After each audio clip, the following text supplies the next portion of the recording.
Hello student, myself Neeraj Joshi, chemistry faculty here. Today we are going to start the most important concept of chemistry जिसका नाम है molarity and molality, है ना। मोलरता और मोललता, है ना। एग्जाम के पॉइंट ऑफ व्यू से अगर मैं सीबीएसई बोर्ड और यूके बोर्ड की अगर मैं बात करूँ तो बहुत इंपॉर्टेंट क्वेश्चंस बनता है। कभी कभी तो एटलीस्ट इसमें डिफरेंस भी पूछा जाता है ना। क्या होती है मोलरता और मोललता, इसको समझने से पहले मैं आपको सॉल्यूशन से मिलवा रहा हूँ एक्चुअल में सॉल्यूशन क्या होता है। सॉल्यूशन की अगर मैं बेसिक डेफिनेशन की बात करूं तो solution is the homogeneous mixture of two और मोर कंपोनेंट। अगर आप दो या दो से अधिक चीज़ों को मिक्स कर रहे हो, अगर होमोजीनियस मिक्सचर बन रहा है तो उस टाइप की जो चीज़ होगी उसको हम क्या बोलेंगे, सॉल्यूशन बोलेंगे। तो होमोजीनियस मिक्सचर्स का एक्चुअल मीनिंग क्या होता है कि आप मान लो एग्जांपल ले रहा हूँ, सपोज शुगर में आप वाटर को मिक्स करते हैं, चीनी को पानी के साथ अगर मिक्स करते हैं तो मिक्स होने के लिए तो दो चीज़ें आई हैं, शुगर और पानी। अब मुझे बताओ, मिक्स होने से पहले शुगर थी सॉलिड फॉर्म पे, पानी किस फॉर्म पे होगा, लिक्विड फॉर्म पे, है ना। जब वो दोनों मिक्स हो जाएंगे तो क्या जो चीज़ मिलेगी उसमें आपको सॉलिड और लिक्विड दिखाई देगा? नहीं ना। हाँ, सिर्फ आपको एक फेज दिखाई देगी, या तो लिक्विड दिखाई देगी मिक्स होने के बाद, या सॉलिड दिखाई देगी फेज, या क्या दिखाई देगी, गैस। अगर मिक्स होने के बाद दो या दो से अधिक चीज़ें मिक्स होने के बाद एक फेज का फॉर्मेशन करती है, मतलब मैटर की एक ही फिजिकल स्टेट दिखाई दे, तो उसी को हम क्या बोलते हैं, होमोजीनियस मिक्सचर। तो चीनी थी सॉलिड, पानी था लिक्विड, दोनों मिक्स होने के बाद आपको दिखाई क्या देगा, ओनली लिक्विड ही लिक्विड दिखाई देगा। इसका मतलब मैटर की कौन सी स्टेट दिखाई दे रही है, ओनली सिंगल स्टेट, जिसका नाम है लिक्विड स्टेट।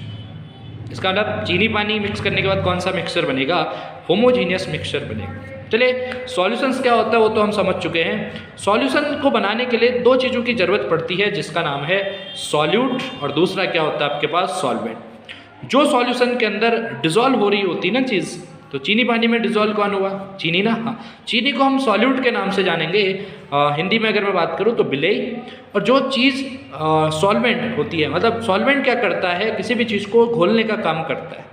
तो चीनी पानी में पानी घोलने का काम करता है, इट मीन्स पानी क्या है यहाँ पर, सॉल्वेंट, चीनी क्या है आपकी, सॉल्यूट।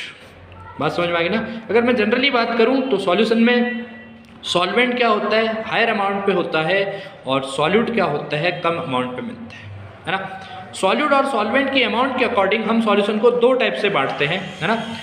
अगर सॉल्यूशन में सॉल्यूट की अमाउंट ज़्यादा है, सॉल्वेंट की अगर अमाउंट कम है, इस टाइप के सॉल्यूशंस को हम बोलते हैं कॉन्सेंट्रेट सॉल्यूशन। हिंदी में बात करो तो इसको हम क्या बोलते हैं, सांद्र विलयन बोलते हैं। बात समझ में आ गई। अगर सॉल्वेंट सॉल्यूशन के अंदर ज़्यादा है और सॉल्यूट की अमाउंट बहुत कम है तो उसको हम डाइल्यूट सॉल्यूशन, और हिंदी में क्या बोलते हैं, तनु विलयन बोलते हैं। क्लियर। हाँ, अब हम बात करते हैं सॉल्यूशन की कॉन्सेंट्रेशन की।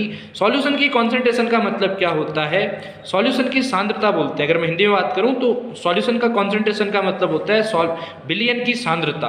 तो बिलियन की सांद्रता का एक्चुअल मीनिंग होता है कि भाई अगर आप सॉल्यूशन बना रहे हैं ना, तो सॉल्यूशन में एक तो है आपका सॉल्वेंट, दूसरा क्या आपका सॉल्यूट। अगर आप सॉल्यूशन के अंदर सॉल्यूट की अमाउंट निकालना चाहते हैं तो आप किससे मिलोगे, कॉन्सेंट्रेशन ऑफ सॉल्यूशन से मिलेंगे। तो कॉन्सेंट्रेशन से आपको सिंपल सा पता चलता है सॉल्यूशन में या सॉल्वेंट में कितनी अमाउंट में सॉल्यूट डिजॉल्व है, उसी को हम क्या बोलते हैं, सॉल्यूशंस की कॉन्सेंट्रेशन बोलते हैं। कॉन्सेंट्रेशन के अलग अलग टर्म्स होते हैं, मोलरिटी होती है, मोललिटी होती है ना, मास परसेंटेज होता है, वॉल्यूम परसेंटेज होता है ना, मोल फ्रैक्शन होता है। लेकिन उन टर्म्स को मैं यहाँ पर नहीं बता रहा हूँ, उसको मैं अगले वीडियो पे डिफाइन करूँगा। लेकिन हम मिलते हैं सीधे मोलरिटी और मोललिटी से। क्या होती है मोलरिटी? मोलरिटी का सिंपल मीनिंग होता है 1 लीटर सॉल्यूशन में, किसमें, 1 लीटर सॉल्यूशंस के अंदर सॉल्यूट के कितने मोल डिजॉल्व हैं, किसके, सॉल्यूट के कितने मोल डिजॉल्व हैं, उसी को हम क्या बोलते हैं, मोलरिटी बोलते हैं। बात समझ में आ गई ना। हाँ, मोलरिटी की अगर मैं यूनिट की बात करूं तो ऊपर है क्या, मोल्स ऑफ सॉल्यूट, नीचे क्या है, volume of solutions in litre, है ना। अगर मैं फॉर्मूले को अगर मैं बात करूं तो फॉर्मूला क्या बनेगा, मोल्स ऑफ सॉल्यूट रखेंगे ऊपर, नीचे रहेगा volume of solution in litre. अगर आप लीटर में नहीं रख रहे हैं वैल्यू को तो आप मिलीलीटर में रखिए, और फॉर्मूले को किससे मल्टीप्लाई कर देना, 100 से। तो अगर मैं फॉर्मूले की बात करूं तो solute, moles of solute upon volume of solution in millilitre into क्या करेंगे, 1000 करेंगे। अगर मैं यूनिट की बात करूं तो मोलरिटी की कौन सी यूनिट होती है, मोल पर लीटर।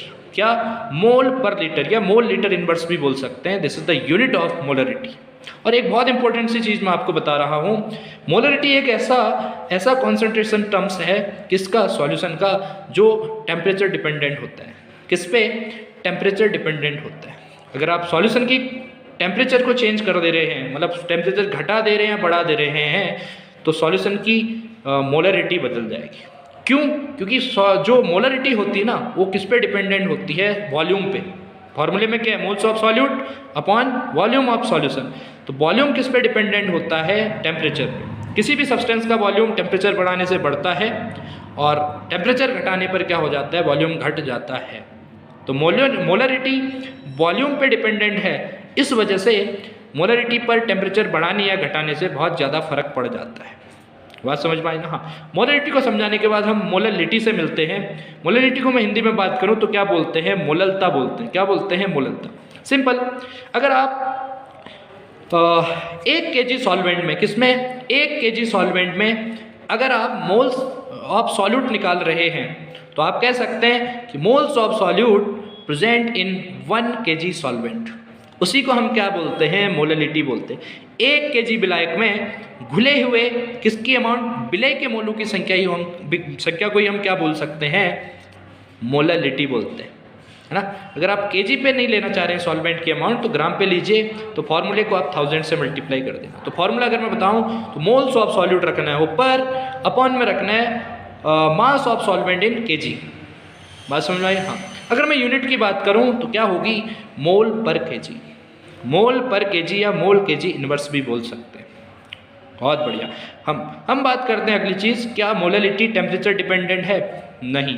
क्यों? क्योंकि मास टेम्परेचर को घटाने और बढ़ाने से मास की वैल्यू पे कोई भी फर्क नहीं पड़ता। क्या 1 kg चीनी का मास मान लो सपोज 1 kg है ना, क्या उस मास को आप हीटअप कर रहे हो, मान लो 1 kg चीनी को आप टेम्परेचर बढ़ा दे रहे हो तो क्या 2 kg हो जाती? ठंडा कर दो तब भी आपकी मास पे कोई भी फर्क पड़ने वाला नहीं है। इसका मतलब molarity depend in mass of solvent. अगर मास ऑफ सॉल्वेंट पे मोलरिटी डिपेंड करती है तो मोलरिटी पे टेम्परेचर का कोई भी फर्क नहीं पड़ेगा। आज के लिए इतना ही। जो आगे की कॉन्सेंट्रेशन टर्म्स हैं हम नेक्स्ट वीडियो में देखेंगे। Thank you for watching this my video.